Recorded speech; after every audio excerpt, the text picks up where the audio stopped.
शपथ ली। शपथ से पहले दैनिक भास्कर के अंदर डिस्कशन हुआ कि भाई 30 मिनट के अंदर 60 विधायक बुलाए गए। सोमनाथ भारती लास्ट में आए, कोई 5:40 पे, 11:40 पे आया, कोई 11:45 पे आया, और सबके सामने कोई मैक्सिमम चुप रहे, जबरदस्ती यहां बुलवाई गई और एक बड़ा कलेश सा आज हो गया आतिशी के नाम को फाइनलाइज करते। लेकिन अंदर की खबर तो कुछ और है। बवाल तो आतिशी के शपथ लेने से पहले जो मचना था उससे ज्यादा तो शपथ लेने के बाद मच चुका है। और जिसने जितना छोटा बयान दिया वो उतना ज्यादा नाराज घूम रहा है। सौरभ भारद्वाज और गोपाल राय की जो बयानबाजी है या जो बयान आए हैं कि टेम्परेरी है, विपत्ति के समय में एक व्यवस्था की गई है, दूसरा कहता है भरत राम के खड़ाऊ को लेके बैठा हुआ है, वगैरह वगैरह जैसी पूरी कहानियां शुरू हो रखी है। श्रीकांत जी, असलियत में चल क्या रहा है और वो खबर क्या है जो आप बता रहे हैं कि असली कलेश कहाँ है आम आदमी पार्टी की और चुनौती कौन सी है? जी जी, हरिमोहन जी नमस्कार, आपके दर्शकों को भी नमस्कार। जानते हैं, इससे पहले आम आदमी पार्टी की एक मीटिंग हुई थी। इससे पिछली मीटिंग की बात कर रहा हूं मैं। तो उस पिछली मीटिंग में अरविंद केजरीवाल ने कुछ नामों को सुझाया। एक्चुअली अरविंद केजरीवाल ने नहीं, उन नामों को सुझाया संजय सिंह ने। और वो नाम कौन कौन से थे?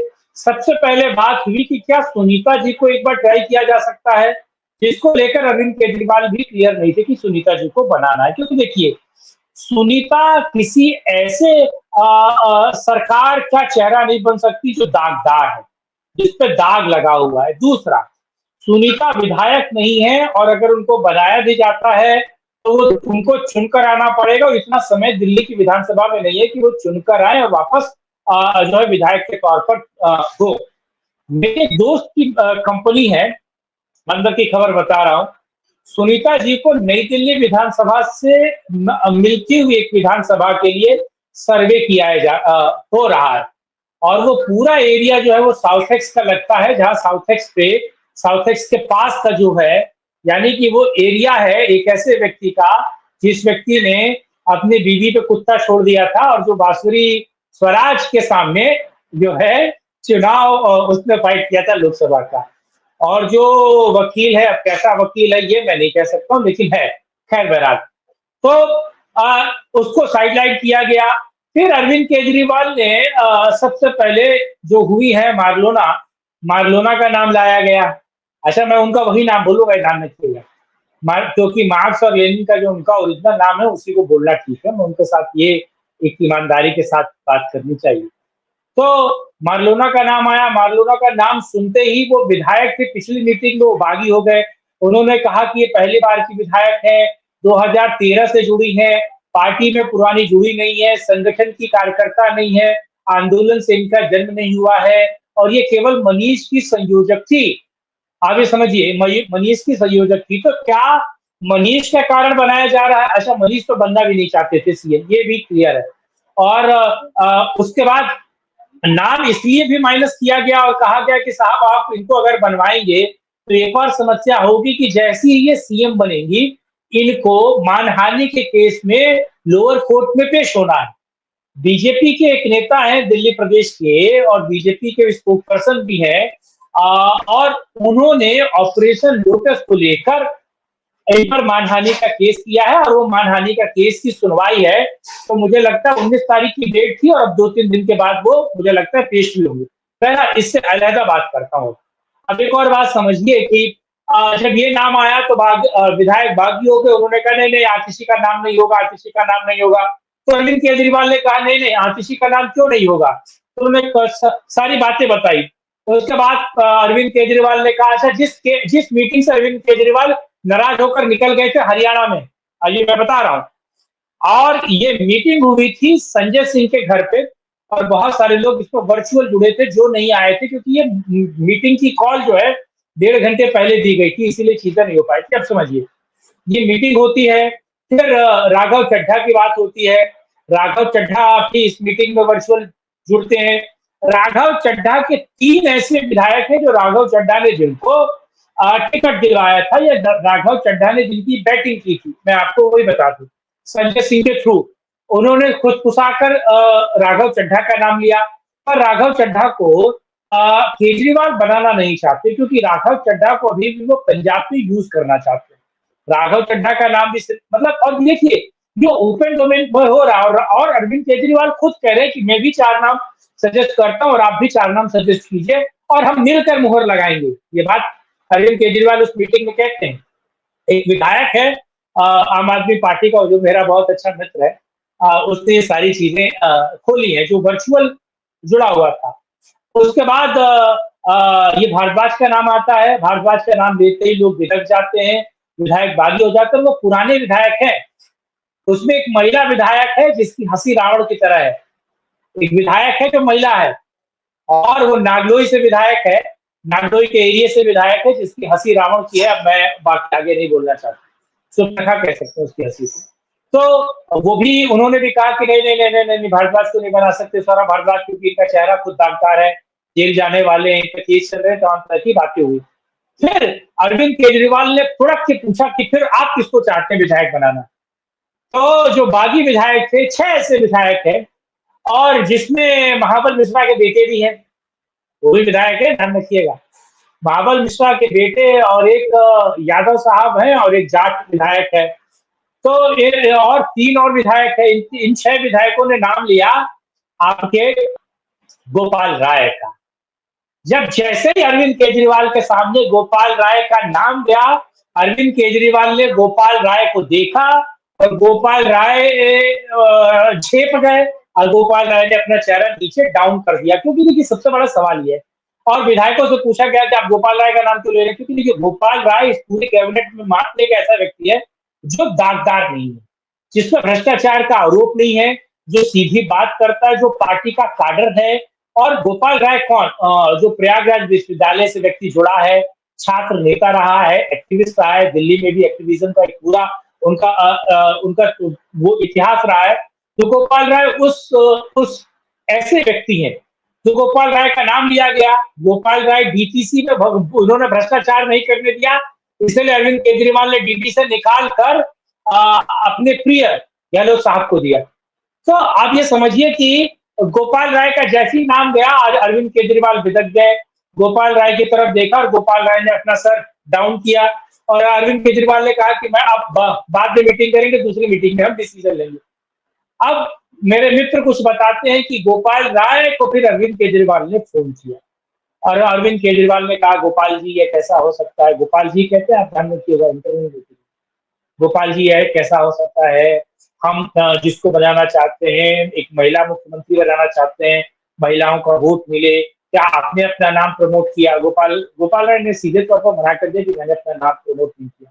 फिर अब देखिए, बलि का बकरा गोपाल राय को बनाया गया। फिर गोपाल राय ने ही आतिशी का नाम, अगर आपको याद है 3-4 दिन पहले गोपाल राय ने ही आतिशी का नाम बोला था पब्लिक डोमेन में और मीडिया के सामने कि मुख्यमंत्री होंगी। और ये तो फिर केजरीवाल ने कहा कि आप ही को जाकर मीडिया के सामने आतिशी का नाम लेना पड़ेगा, क्योंकि विधायक भी आप पर सवाल नहीं उठा सकते और आपको कुछ नहीं कह सकते। इसीलिए बेचारे गोपाल राय ने मीडिया के सामने आकर ये बात बोली, और पार्टी के विधायक सिंगल लाइन भी बोल रहे हैं, डबल लाइन भी बोल रहे हैं, वो आतिशी से खुश नहीं। क्योंकि देखिए, जब अरविंद केजरीवाल जेल में थे तो आतिशी ने कोई काम नहीं किया दिल्ली में, कोई काम तो किया नहीं।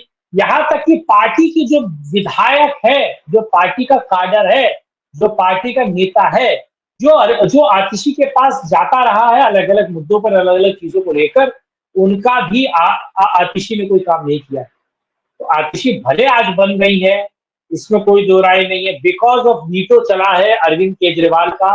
क्योंकि अरविंद केजरीवाल एक महिला मुख्यमंत्री को बनाकर अब अगली महिला मुख्यमंत्री जो है उनकी परिवार की होगी। क्योंकि देखिए मैं आपको बताऊं, ये सब डिसीजन कब गया, ये डिसीजन जब लिया गया जब पूरी के पूरे आम आदमी पार्टी के बड़े नेता अभिषेक मनु सिंघवी के घर पे, वो फोटो आपको याद होगी।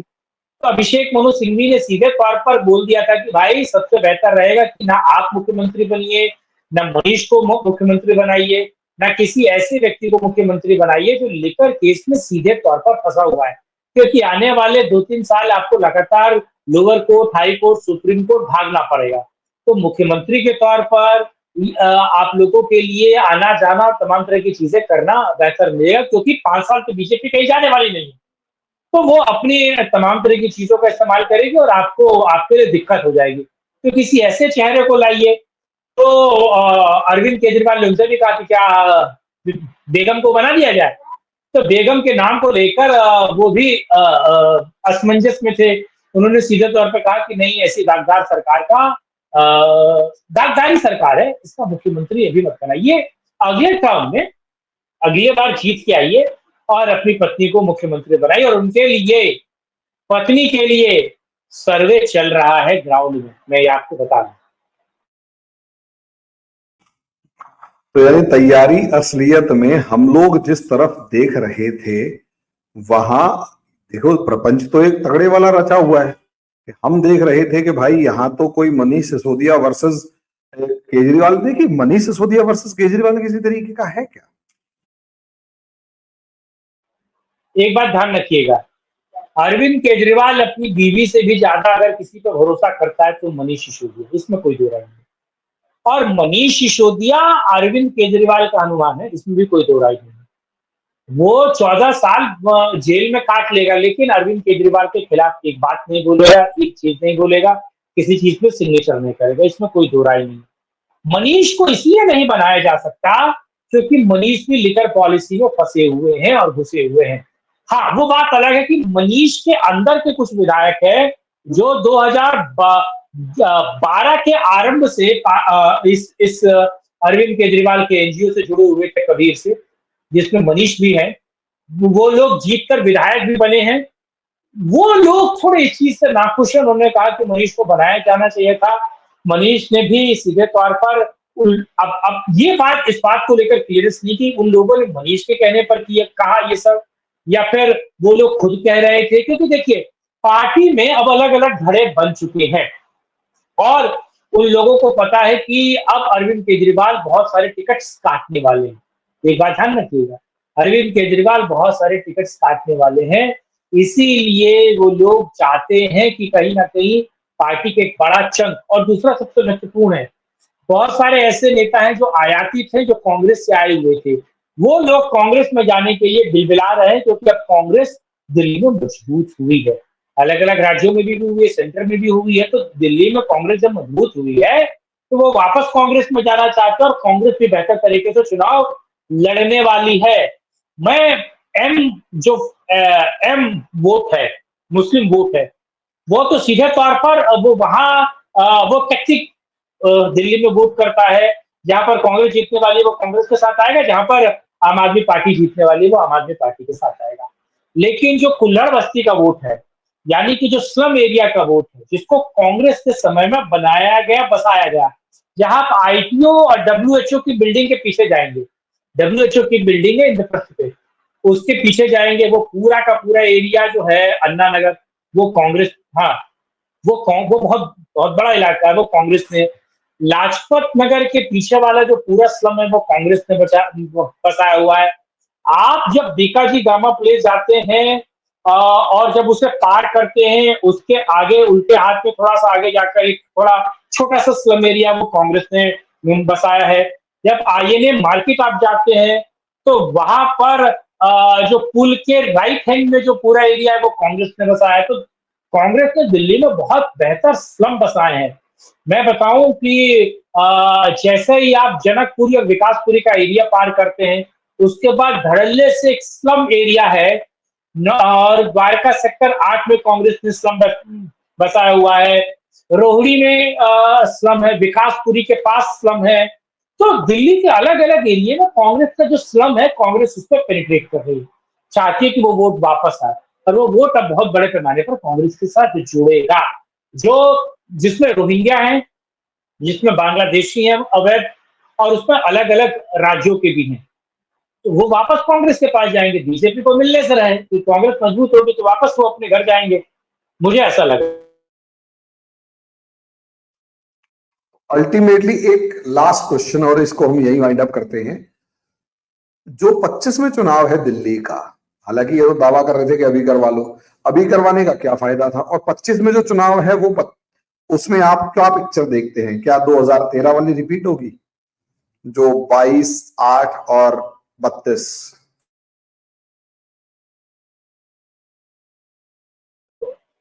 माफ कीजिएगा। देखिए मुझे लगता है कि वो रिट्रीट अब बिल्कुल होने की उम्मीद उसको लगाई है, क्योंकि बीजेपी बहुत बेहतर चुनाव का प्रबंधन कर रही है अंदर खाने। और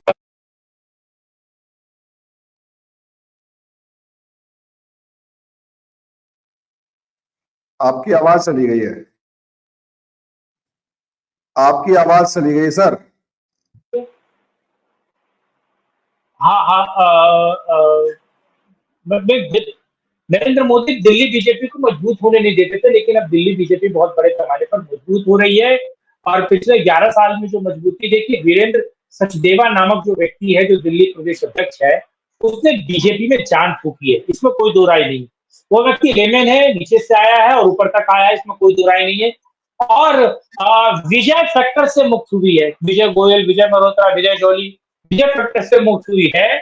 सुषमा स्वराज वाली बीजेपी खत्म हुई, आडवाणी वाली बीजेपी दिल्ली की खत्म हुई, इसीलिए बीजेपी अब नरेंद्र मोदी वाली दिल्ली प्रदेश बीजेपी, और वो ज्यादा सशक्त, ज्यादा मजबूत हो रही है।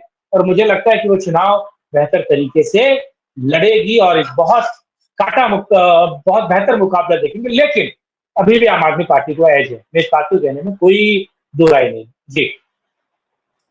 मतलब आम आदमी पार्टी अभी भी अपने पैरों पर खड़ी होती हुई दिखाई देगी, लेकिन 60, 65, 67 वाली सीटें नहीं दिखाई देंगी। नहीं नहीं नहीं, वो मैजिक नहीं चलने वाला, वो दूर दूर तक उसका कोई मतलब नहीं, सीधी बात। तो कितने प्रिडिक्शन कर पा रहे हैं अभी अगर देखा जाए तो ग्राउंड लेवल पे? उस पर अलग वीडियो बनाइए, उस पर अलग वीडियो बनाइए, मैं सीट बार आपको समझा दूंगा किस जिले में कौन कौन सी सीटों पर दिक्कत है, कहां पर एंटी इनकम्बेंसी है, बीजेपी के कौन से लोग मजबूत लड़ रहे हैं, और उस पर एक अलग वीडियो बनाइए, वो समझाऊंगा। लेकिन मुझे अभी भी लगता है कि मेजोरिटी तो नहीं, लेकिन मेजोरिटी के आसपास 2-3 सीटें माइनस प्लस आम आदमी पार्टी ले आएगी अभी भी। और अरविंद केजरीवाल निकलेगा तो मैं ये मानता हूं कि वो 40-45 भी पहुंच जाएगी, इसमें कोई दो राय नहीं। देखिए दिल्ली में सारे मुफ्तखोर हैं, मैं भी दिल्ली में रहता हूँ, कोई इसमें दो राय नहीं, लेकिन ज्यादातर जो है वो मुफ्तखोर है, सब रिफ्यूजी है, जो जिन्होंने मुकाबला नहीं किया और वो दिल्ली आके धमक पड़े। शायद उनसे भी कुछ नहीं कहना चाहूंगा, लेकिन ज्यादातर मुफ्तखोर हैं और इसीलिए आम आदमी पार्टी जो है वो बनी रहेगी, वो कहीं नहीं जाएगी। सॉरी टू इस चीज से मैं आपसे 100% एग्री करता हूं। मैं एक को जानता हूं, अब मैं यूं तो नहीं कहूंगा ठीक ठाक है, कम है, खराब है, क्या है। मैंने कहा किसको वोट दिया? केजरीवाल के। कि क्यों दिया? तो भैया सीधी सी बात है, पूरा गर्मी एसी चलाया और सिर्फ 1000 रुपए बिल आया। अगर पूरा बिल होता तो कम से कम ये 5 या 6 हजार रुपए बिल कम से कम होता, 4-5 हजार तो कम से कम होता। मेरे 4 हजार रुपए बच गए, मुझे और क्या चाहिए। मैंने कहा चलो भाई ठीक है, 4 हजार रुपए में दिल्ली बिक गई। अब क्या कहा जा सकता है, कुछ फैक्टर्स ऐसे होते हैं जिसको हम इग्नोर कर ही नहीं सकते।